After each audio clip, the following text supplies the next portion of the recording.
നമ്പൂര് പോണില്ലേ? പോയിക്കോളൂ.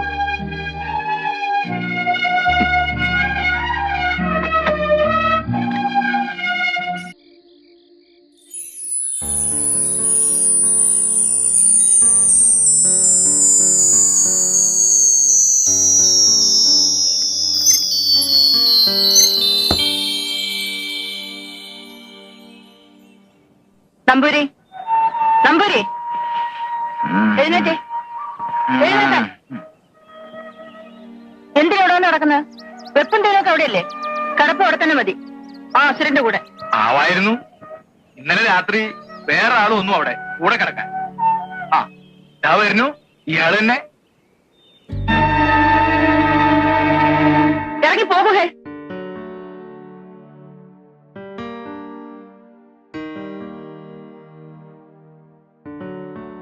ദേശീയ സഹാരമൊക്കെ എന്റെ അടുത്തല്ലേ ഉള്ളൂ. ഇവിടെ വയ്യല്ലോ. ഇഷ്ടകാരിയല്ലേ? അമ്പലത്തിൽ നിന്ന് വരികയായിരിക്കും അല്ലേ? ഞാൻ ഞാൻ അതെ. ആ പ്രസാദവുമായിട്ട് ഇങ്ങോട്ട് വരരുത്. ഈ ഉമ്മത്തുകാരരുത്. രാധേ, ഞാനും നീയും അങ്ങനെ കഴിഞ്ഞിരുന്നവരാണ്. എന്റെ ഉണ്ണി നിന്റെ കൂടി അനിയനാണെന്നാ ഞാൻ കരുതിയിരുന്നത്. അവനെ പൊലിക്ക് കൊടുത്ത ദുഷ്ടന്റെ കൂടെ കഴിഞ്ഞിട്ട് ഇല്ല രാധേ, അദ്ദേഹം ഒരിക്കലും അത് ചെയ്യില്ല. നിനക്ക് അങ്ങനെ പറയാൻ ഒക്കും. പലതും ഞാൻ കേട്ടിരുന്നു നിന്നെ പറ്റി. എന്നാൽ ഇത്തരം ഒരു മനുഷ്യന്റെ കൂടെ നീ ഇല്ല. ഇനി നാം തമ്മിൽ കാണണ്ട. പോയിക്കോളൂ രാധേ. പോകാൻ പോകാം. അതിനു മുൻപ് എനിക്ക് പറയാനുള്ളത് കൂടി നീ കേൾക്കൂ. എനിക്കൊന്നും കേൾക്കണ്ട. കേൾക്കണം. കേൾപ്പിച്ചിട്ടേ ഞാൻ പോകും. പലപ്പോഴും ഞാൻ നിന്നോട് പറയാൻ ഒരുങ്ങിയതാ, കഴിഞ്ഞില്ല. ഒരിക്കൽ ഒരാളോടെങ്കിലും തുറന്നു പറയാതെ എനിക്ക് സ്വസ്ഥത കിട്ടില്ല. എനിക്ക് സ്വസ്ഥത കിട്ടില്ല രാധേ.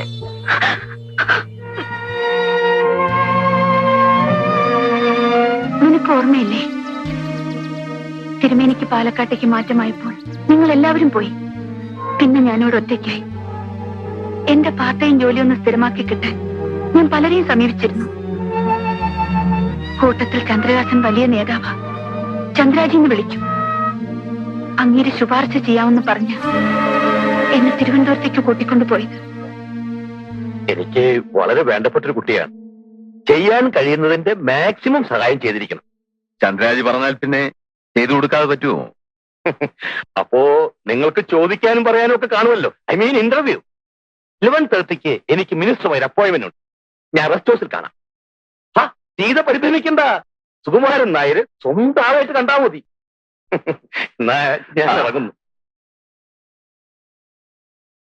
സർട്ടിഫിക്കറ്റ് എല്ലാം ഫയലിലുണ്ട്. അതൊന്നും എനിക്ക് കാണണ്ട.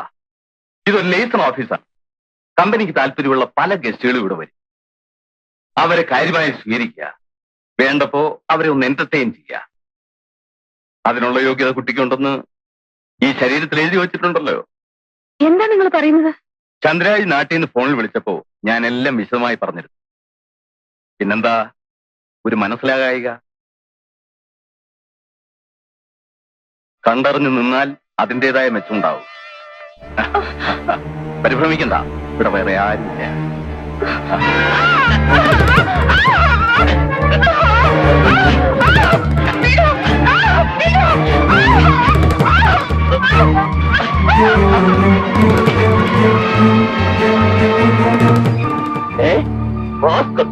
അത്രയ്ക്കായോ? അവനെ വെറുതെ വിടില്ല. ആ തെമ്മാടി പോലീസിൽ ഏൽപ്പിക്കണം സാർ. കറക്റ്റ്. ഞാൻ പോലീസ് അയച്ചേ വിളിക്കട്ടെ.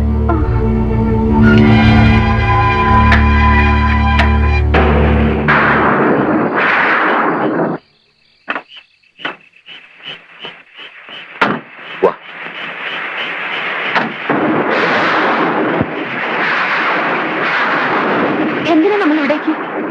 ഹൈജി കണ്ടേ.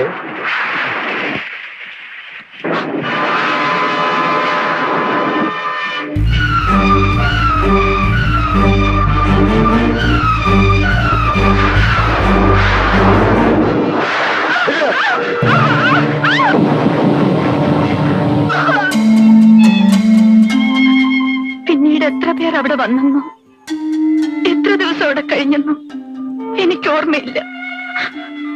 അതിനിടയ്ക്കാണ് അവിടെ പോലീസ് റെയ്ഡ് ഉണ്ടായത്.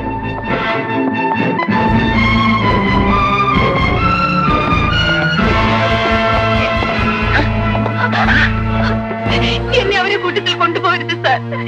ഞാൻ ഒരു കുറ്റം ചെയ്തവളല്ല.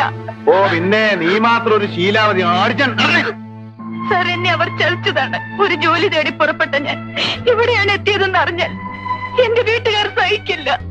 ഞാനും നശിച്ചു. ഇനി അവരെ കൂടി കൂട്ട ആത്മഹത്യക്ക്.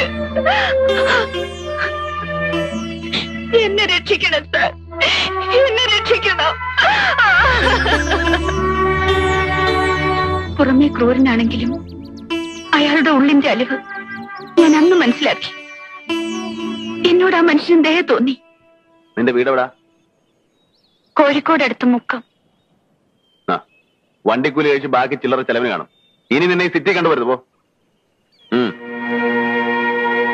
മടങ്ങിപ്പോകാൻ പറയാൻ എളുപ്പമാണ്, പക്ഷെ എങ്ങനെ? ആത്മഹത്യ വരെ ഞാൻ ആലോചിച്ചു. അതൊന്നിനും പരിഹാരമാവില്ലല്ലോ. എല്ലാം നഷ്ടപ്പെട്ടവളായിരുന്നു ഞാൻ. എങ്കിലും എന്റെ ശരീരത്തിന് വില കിട്ടുമെന്ന് ഞാൻ മനസ്സിലാക്കി. അതുകൊണ്ട് എന്റെ കുടുംബം പുലർന്നു. സീതേ,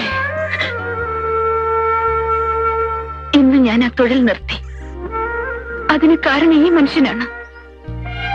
ചെയ്യാത്ത കുറ്റത്തിന് ശിക്ഷ ഏറ്റുവാങ്ങിയ അങ്ങേരുടെ വേദന ഞാൻ അറിഞ്ഞിട്ടുണ്ട്.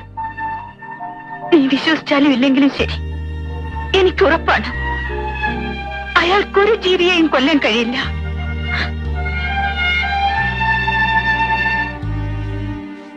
ചേച്ചി ഇപ്പൊ വരും. വരട്ടെ, നമുക്കൊട്ടും തിരക്കില്ല.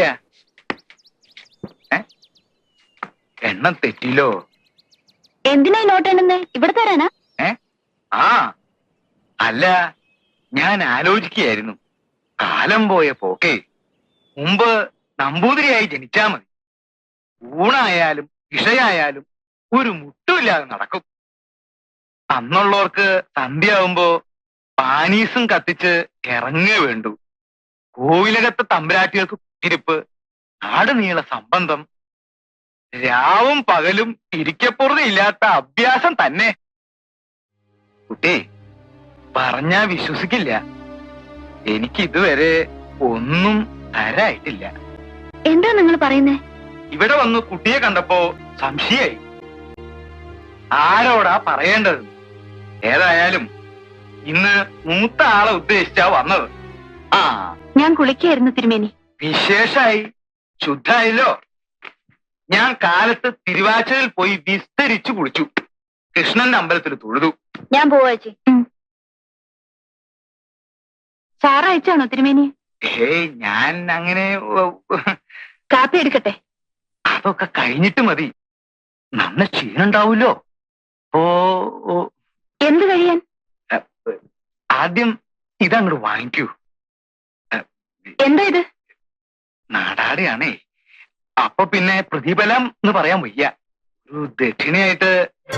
തിരുമേനി, ഇനി താമസിക്കരുത്. എന്റെ ഉടല് വിറയ്ക്കണു. വിടാൻ വിടാൻ. വയസ്സ് പോരായിട്ടാണോ? എന്ന് വെച്ചാൽ ഞാൻ പിന്നെ ഇറങ്ങിപ്പോണം. ഇറങ്ങിപ്പോകാൻ. അതെന്താ അങ്ങനെ? പാവമാണ് തിരുമേനി. ആ പോലീസ് ഇൻസ്പെക്ടർ അടക്കം നാടൊട്ടുക്കും ആവാല്ലേ? ഒന്നില്ലെങ്കിൽ ഞാനൊരു ബ്രാഹ്മണനല്ലേ? ബ്രാഹ്മണന്റെ മഹത്വം എന്നോട് പറയരുത് തിരുമേനി. കൂട്ടുപരയിൽ ഊൺ പണവും കൊടുത്ത് ബ്രാഹ്മണനെ സൽക്കരിച്ച ഒരു കോവിലകത്താൻ ഞാനും ജനിച്ചത്. എന്റെ അച്ഛനും ഒരു നമ്പൂതിരിയായിരുന്നു. നേമടിയും മാലിക്കാനും പോയി. നാലുകെട്ടിൽ പട്ടിണിയായപ്പോൾ എന്റെ അമ്മയുടെ സംബന്ധക്കാരനും പോയി എന്റെ 7ാം വയസ്സിൽ. പിന്നീട് ഞാൻ എന്റെ അച്ഛൻ തിരുമേനിയെ കണ്ടിട്ടില്ല. ഇടവണ്ണ പാലൂര് മനക്കൽ കിടന്ന് ഈടെ അങ്ങേര് നരകിച്ച് ചത്തെന്ന് ഞാൻ കേട്ടു. എന്റെ ഇല്ലത്തോ? അപ്പൊ കുട്ടി കുറ്റല്ല, നാട് നീളെ സംബന്ധമായിട്ട് നടന്ന നിങ്ങളുടെ കാരണവന്മാർക്ക് എവിടെയൊക്കെ കുട്ടികളുണ്ടായെന്ന് അറിയൂ. സ്വന്തം മക്കളെ പോലും അവർ വ്യഭിചരിച്ചു കാണില്ല തിരുമേനി. എന്റെ ഈശ്വര, ശിവ. വെറുതെ അല്ല, കുടുംബത്തോടെ മുടിഞ്ഞു പോയത്. കുട്ടി എന്നോട് ക്ഷമിക്കൂ. ഞാൻ അറിയാതെ. എനിക്കറിയാം തിരുമേനി. സ്വജാതിയിൽ എന്റെ അച്ഛന് പിറന്ന 6 പെൺമക്കൾ ആ മനയിൽ ഇപ്പോഴും ഉണ്ടെന്ന്. മൂത്ത് നരച്ച് പട്ടിണി കിടന്ന് നരകിക്കുന്ന അവർക്കൊണ്ടേ കൊടുക്കൂ ഈ കാശ്. വ്യഭിചരിക്കാനല്ല, ഒരു നേരത്തെ ആഹാരത്തിന് ഈ അപ്പൻ നമ്പൂതിരിയുടെ ദാനമായിട്ട് റേഷൻ അരി വാങ്ങിക്കാൻ.